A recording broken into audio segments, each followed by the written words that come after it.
This week on the Top Step, it's all about youth baseball, how Little League and travel teams relate and compete, and why kids even decide to play the sport at all.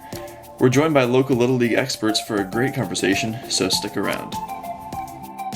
Who's on first? What's on second? I don't know's on third. You're killing me, Smalls. There's no crying in baseball! And the Nationals win it! That is the worst call I have ever seen! Eye on the ball, okay? Fly ball left field deep! That guy was a bro.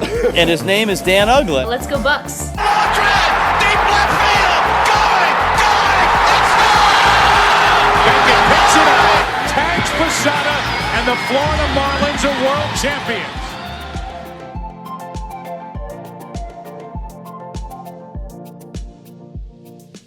Back in May, David Mendel wrote an article for the Washington Post called Stealing Home. Throughout the article, he's arguing why the influx of travel teams is diminishing the lure of local and Little League baseball teams, and he kind of argues that youth baseball, to a certain point, should remain at the local level. This week we talked to John and Maria Lagana, who are two local Little League parents. John is a coach of a very successful Little League team. My brother was on his team for about 3 years, and then his wife, Maria, is a board member in the county for Little League. In Little League's 75th year, coaching dead David Mendel worries that travel teams are undermining community baseball. The first question, is travel baseball eroding some of Little League talent? I would say yes, because it is, you have to pay to play, and they are taking some of the better talent. I will agree with that. However, I think a lot of kids are still staying in Little League for mainly the All-Star purposes because of the nationality of playing in the All-Star game. Right. So it's kind of a catch-22. And one of the things that you've seen, Tommy John surgeries have been increasing. I don't know if you guys are paying attention, but I think there's been, 12 or 13 in the major leagues this year. And I think a lot of it has to do with these travel teams, because I think travel teams are being forced. If you look into the Dominican Republic, Mexico, Puerto Rico, they have year-round leagues that they're playing overseas, and I think they're trying to compete with that. And with the specialization of sports, when I was growing up, kids played basketball, football, and baseball, and that's how you did it. You didn't play baseball until after basketball was over.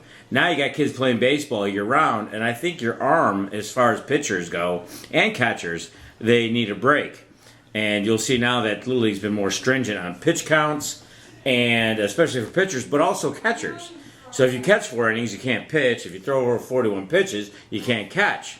However, they're putting these measures in place, whereas 30 years ago, the only person who had Tommy John surgery was Tommy John. And there was no such thing as throwing too much. So, until I see statistics, I don't know. You have two different coaches. You got the Little League coach and the travel coach. And they may not honor what one coach does. We've had that issue.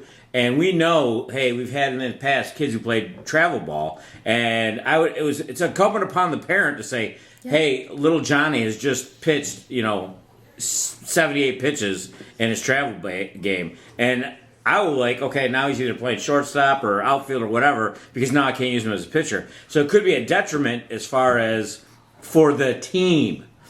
And that's another thing when you see travel balls, people look at it seeing how they can get their kid to the next level, from the high school level to the college level to the pro level. And sometimes the team takes a back seat. Yeah, but that's just during regular season. Your ultimate goal is to get to the All-Stars if you're talking about Little League. Yeah. So, I mean, if you might take a hit during regular season with your travel ball players, if the parents are willing to not subject their pitcher or whomever is throwing the ball consistently and putting a limit on their pitching or catching. So you may be taking a hit during regular season with those travel ball players, but ultimately your goal is to get to All-Stars and have a winning team during All-Star season. So it's a give and take. I mean, it's what are you willing to do to give up during regular season to get to that All-Star postseason. Talking about statistics and taking, and my wife's on the board at the Little League here in Spotsylvania, And she can tell you that Little League is grown exponentially from the young ages. T-ball, coach pitch, and the 9 younger divisions. Where they're starting to go to travel teams as they get older, which, and this is what we talked about, where they'll play travel team and then come back and play with the other team, and hopefully if they make all-stars, they can, do both.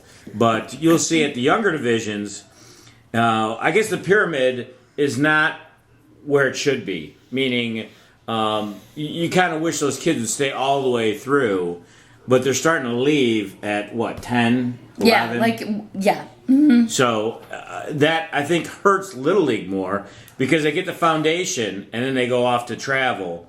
And it would be a shame because I think we'd be more competitive in 11, 12. Because, what's the main goal? The mountaintop is the 11, 12-year-old all-star game at Williamsport, right? That's what you see on TV and play in Taiwan and all these other places. And by that time, we have diluted by the talent by all these travel teams. And if we could just keep them together, we might be more competitive in this area. We can only speak of Spotsylvania County. Yeah. So, I mean, as far as what's happening, from what this article is saying, is that, you have these crazy, you've got these crazy teams that are playing where it's costing $2,000 for them to play, and they're playing year round and stuff. So, I mean, our experience is we have a son who plays travel ball and plays Little League, but the coaches also play Little League and do travel ball. So there's a lot of communication between the two of us that, Tommy pitches in a travel game, and we tell him, listen, he's got 2 innings left and that's it. You can put him in for 2 innings and then he's done and he's got to go and play someplace else. And they honor that because, once again, they want him on the team, again, hopefully to make that all-star, to play all-stars. My son, Tommy, he has pitched in a game and then caught 2 games. And I don't care. And he's 9 years old. And I've looked at it. I'm like, man. So you're talking, 18 innings of baseball. And he's pitched 6 of them, or 3 of them, or how many. And 6. then caught 12 of them. I don't care who you are. That's a lot. And that's a lot to put on a 9-year-old. Yeah. And that's why these kids, when they get older, are like, I can't pick up my arm anymore. Or I don't want to play baseball anymore. Because they're drinking from the fire hose. So and that gets back to... If you look, I don't know in high school how you guys do it now, but when I was growing up, I'm a child of the 80s. Go 80s. Football, you did in the fall. Basketball was winter. Baseball was spring.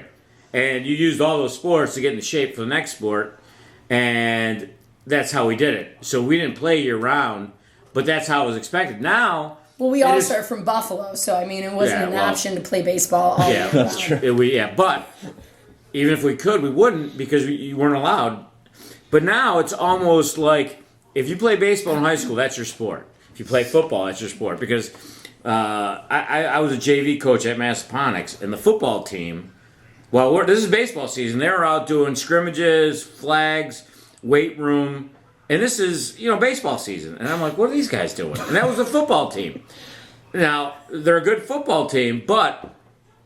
Back when I was growing up, that was unheard of. That was you need breaks. In the day. It was unheard of, and I think the specialization is nice. But then, by the time you get to a certain age, if you get an injury or whatever, you're done, and that's pretty much that was it. That was you better choose your avenue, and or you're done. And I think that's a shame. Yeah, and I agree that kids should play all the different sports. In fact, I didn't specialize in baseball.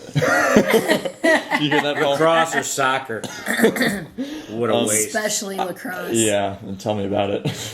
We lost a good shortstop. Lacrosse. That was my little brother. Some of the travel teams are like, "Hey, we're going to Cooperstown," but it's like the goal. And I look, and it's a fine goal. But are you just going to Cooperstown just to say you've been to Cooperstown, or are you going to Cooperstown to go to win? Right. There's a difference. Yeah. If you go to Cooperstown and get the crap kicked out of you for 2 straight games, that's not fun. I mean, yeah, you can stay in Cooperstown, you can have fun that way, but to go get beat and beat badly, and that's why these kids that when I coach the All-Star team, and I run pretty hard practices, and I said the common goal is to win. There's nothing wrong with that. This is, as you get older, you realize if you want to be successful, I mean, yeah, we're going to have fun, but there's also a goal and to win and to bring people closer. And to do that, you got to play like a team. You saw the 1980 American the hockey team. Yeah. Miracle, you ever seen that?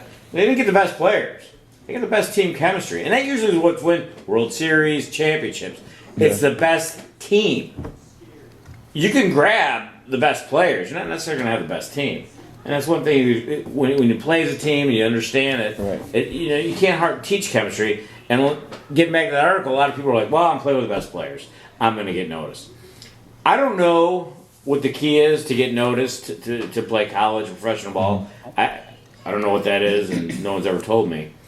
But I can guarantee you, I don't think it's hopping in team to team and just throwing your name out there. I think it's developing yourself and also developing yourself as a person. Because I know a lot of colleges, because I've doing high school, I've talked to a bunch of people. I've talked to college coaches. My son's gone to camp. I've talked to people who coach at these camps. And they're starting to look now at the character of kids and the character and what's building. And usually the best character kids are people who don't do that, who don't hop from team to team. Like, I like these guys. I'm going to stay with these guys. Yeah. So I don't know what the key to success to that is, but for what it's worth.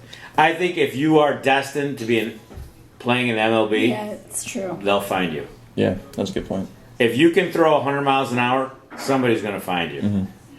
If you can hit the ball a ton every time you get up, somebody's going to find you. If you're not, if you're on that fence to get to that next level, I don't know. To me, a lot of that's luck. I miss seeing your dad and mom. They were good people. Yeah. They still are. No, they still are. Well, except for letting him Joe play lacrosse. I call that a serious error in judgment. I told him, I said, okay, who's your favorite lacrosse player of all time? He's like, oh, exactly. Because nobody cares. I mean, when are you going to watch a Super Bowl lacrosse? It's like gym class, dodgeball. I mean, yeah, it's fun. I mean, but I'm not going to quit baseball to be in the dodgeball league. Once in a while, ESPN will have like a college game. They used to have people playing catch on ESPN. But, you just skim by it. Right. I mean, you see it and you're like, lacrosse, I'm going. It's like soccer. Curling's on. I'm going to watch that.